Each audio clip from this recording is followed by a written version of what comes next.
ఎవరు లేపవాళ్ళు చూసి వెనకాల గొంతుకు ప్యాక్ నొక్కేసి గట్ట తిరగొచ్చి మీద కూర్చుని పండి ఇద్దరు మనుషులు మా పాట తీయలేరండి అంత లాభం అంత లాభం అంత పక్కన బండ పెట్టుకొని బుర్ర పెట్టుకొని ఇలా మొత్తం అంతా వెళ్ళిపోయింది పాట ఆ గంజాయి మాత్రం మీకు కంప్లైంట్ ఇచ్చినది మా పని అయిపోయింది లెక్క. ఎల్లపవానిపాలెం ఎస్సీ కాలనీలో మంగళవారం మధ్యాహ్నం జరిగిన దారుణ హత్య స్థానికంగా కలకలం రేపింది. ఈ క్రమంలోనే బీశెట్టి పరదేశి భౌతిక కాయానికి పోస్ట్ మార్టం అనంతరం బుధవారం అంత్యక్రియలు పూర్తయ్యాయి. కాగా వాస్తవ పరిస్థితులను తెలుసుకునే క్రమంలో జేకే న్యూస్ బృందం ఎల్లపవానిపాలెం ఎస్సీ కాలనీ ప్రాంతానికి చేరుకుంది. ఈ క్రమంలోనే దివంగత పరదేశి కుమారుడు ఈశ్వరరావు ఏమన్నారో ఆయన మాటల్లోనే. మాత్రం బయట మీరేం చేస్తుంటారు?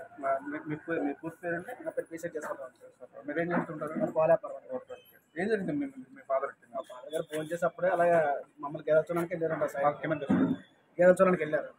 వెనకాల అక్కడ ఇల్లు మా బాగా పక్కనే ఎదురు ఇల్లు సచివాలయం పక్కన ఇల్లు సచివాలయం పక్కన ఇల్లు ఆ వెనకాల ఫాలో అయిపోతే ఎప్పుడు కలిసి ఉండలే కదండి. ఎప్పుడు కలిసి ఉన్నాడు కదా అంటే మామూలుగా వస్తుంది కదా అనుకుంటా. అక్కడ కొంచెం సెంటర్లోకి వెళ్ళిన తర్వాత అక్కడ ఎవరు లేపవాళ్ళు చూసి వెనకాల గొంతుకు ప్యాక్ నొక్కేసి గట్ట తిరగొచ్చి మీద కూర్చుని పండి ఇద్దరు మనుషులు మా పాట తీయలేరండి అంత లాభం అంత లాభం అంత పక్కన బండ పెట్టుకొని బుర్ర పెట్టుకొని ఇలా మొత్తం అంతా వెళ్ళిపోయింది పాట సెకండ్లో చచ్చిపోయాను. మా ఎదురు సాక్షాత్రం ఉన్నాడు. వెంటనే ఫోన్ చేసి ఎస్సీ గారికి సిఐ ఫోన్ చేసి ఒక్క 2 సెకండ్లకు వచ్చేసారు. వచ్చేసిన ఇంటికి వెంటనే వెళ్తే ఇప్పుడు ఇంటికి కరెక్ట్గా కాలేజ్ కడుక్కుంటుంది. వెంటనే పట్టుకుంటే ఏరా చంపిన అంటే నాకు ఇష్టమైంది చంపేసాను అన్నాడు. ఆయన ఏం చేస్తున్నాడు? ఏం చేయడు, ఓన్లీ గంజాయి మందు అంతే. గంజాయి మొత్తం ఎస్సీ కొండంతా గంజాయి ఉందండి. రాత్రి 11 అయిన దాకా మొత్తం 50 మంది కూరలు రోజుకి 11 గంటల నుంచి 1 గంట దాకా తాగుతున్నారు. అదే పని వాళ్ళకి. ఇంకా ఎక్కడి నుంచి కూరలు వస్తున్నారు వాళ్ళకి అదే పని. గంజాయి మొత్తంలోనే జరిగిందంట. ఇది గంజాయి మొత్తం జరిగింది. ఇది గంజాయి మొత్తం జరిగింది. లేకపోతే మరి ఎప్పుడు చేయలేండి ఎలా చేయాలంటే కరెక్ట్ కదా. ఇప్పుడు తాత లేకపోతే నన్ను అయితే బాబాయ్ అని పిలుస్తాడు. ఇప్పుడు మాట రాత్రి 11 గంటలకి వెళ్తే మా గెదల పక్కన కూర్చుంటాడు. ఏ బాబాయ్ అంతడు అంతే. కుటుంబ సభ్యుల్లాగా మిమ్మల్ని బాబాయ్ అని అతని తాత అని చెప్పేసి అలా పిలిచిన వ్యక్తి ఎంత దారుణానికి ఆ గంజాయి మొత్తం గంజాయి అందరికి గంజాయి అలవాటు అయితే నేను అది కాదు. మరి మీరు లోకల్ వాళ్ళకి కంప్లైంట్ ఇచ్చారా? లోకల్ పోలీసులకి గంజాయి కోసం చెప్పాను కంప్లైంట్ ఇచ్చాను. గంజాయి తాగి చేయడానికి కంప్లైంట్. ఇప్పుడు కాదండి, గతంలో గంజాయికి సంబంధించి గతంలో మరి ఇచ్చిన సరే కంప్లైంట్ ఇచ్చినది మా పని అయిపోయింది లెక్క. వెళ్తాను నన్ను చంపేది నాకు దిక్కేవాడున్నాడు. ఇప్పుడు ఆ కుర్రోడు చూసాడు కాబట్టి ఇప్పుడు మన అందరూ చంపాలని తెలిసింది. నాకు తెలియదు అండి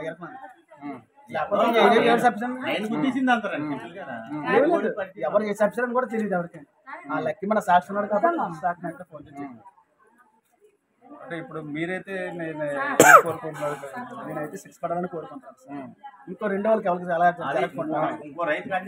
కాదు, అతనికి మానసిక పరిస్థితి బాగాలేదని చెప్పేసి అంటున్నారు. ఏది లేదు, అంతా బాగున్నాడైతే తాత బాబాయ్ కూడా అడ్డుకొని డబ్బులు వచ్చి చేస్తాడు. వెహికల్ అట్లా రాత్రి మందులు తాగేసి డబ్బులు వసూలు చేయడం చెప్పాను. వాళ్ళ మమ్మీ కూడా చెప్పింది ఏది చేసుకున్నాను తప్ప. ఆవిడ కూడా వాళ్ళ అమ్మగారు కూడా అని చెప్పి మాట ఆలోచన చేశారు. కొంత బాగా తెలిసి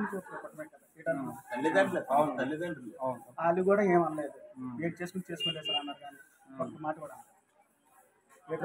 నేను చేశాడు. వాళ్ళు కూడా తిప్పారు. ఇతను ఎలా ఉండదండి? ఇతను మార్నింగ్ మీరు మాట్లాడారు మీ ఫాదర్తో? అలా కదా ఏం చెప్పారు అండి జనరల్ గా? అంటే ఏం చెప్పండి, ఎవరు కూడా అకారణంగా సాధారణంగా ఎవరు కూడా ఒక మనిషి ప్రాణాన్ని తీయరు, అంతం చేయరు. కానీ ఇంతమంది జరిగిందంటే ఏవో ముందున ఘర్షణ జరిగి ఉంటారు. గత 2-3 రోజుల క్రితం ఏమైనా 2-3 రోజులే కాదు, మాకు సంవత్సరాలు కదా మాకు ఎస్ఓలు అంతా ఫ్రెండ్స్ వాళ్ళు మేము ఎప్పుడు కొట్టుకోవడం కానీ గిట్టుకోవడం ఒక స్నేహ భావన ఉండేది.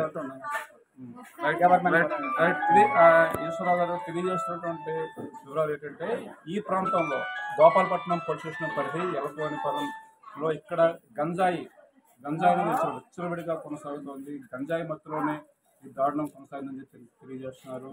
ఎవరైతే నిందితులు ఉన్నారో నిందితుడి తల్లి కూడా మీ చట్టపరంగా ఎలాంటి చర్యలు తీసుకున్నా సరే మాకు అభ్యంతరం లేదని చెప్పేసి తెలియజేశారని అంటున్నారు. ఇప్పుడు ఒక విషయం అండి, ఇక్కడ ఎల్లపవానిపాలెమా లేకపోతే మరొకట ఎవరని చెప్పేసి అలా పక్కన పెడితే యువత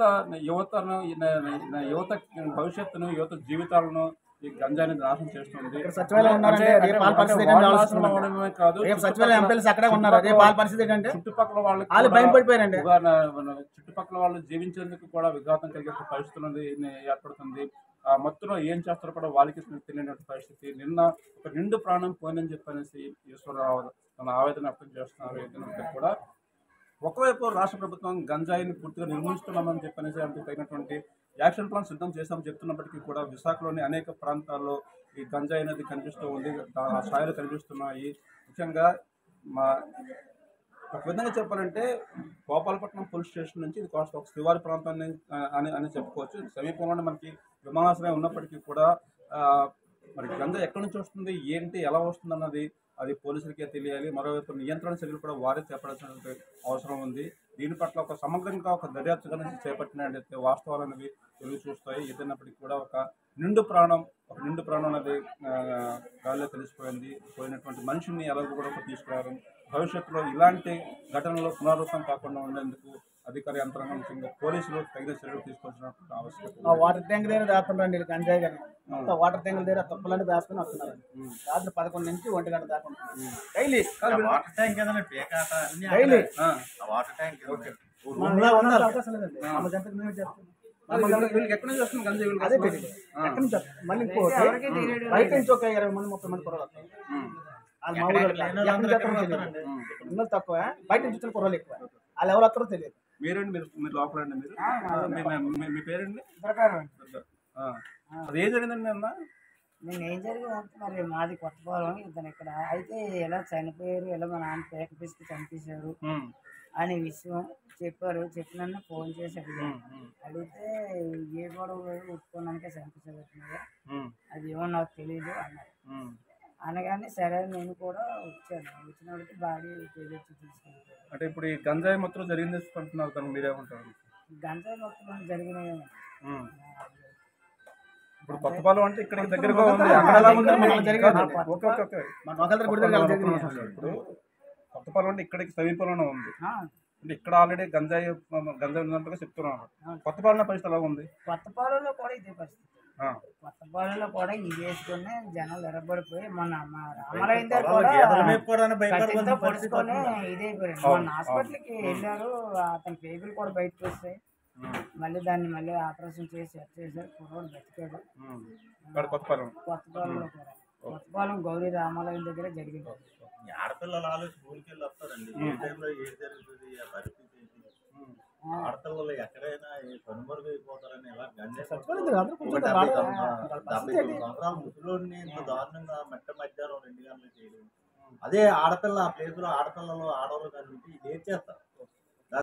ఎల్లపవానిపాలెం ఎస్సీ కాలనీలోను అటు కొత్తపాలెంలోను గంజాయి వినియోగానికి సంబంధించి గోపాలపట్నం సిఐ సన్యాసి నాయుడు వివరణను జేకే న్యూస్ నేరుగా తెలుసుకునే ప్రయత్నం చేసింది.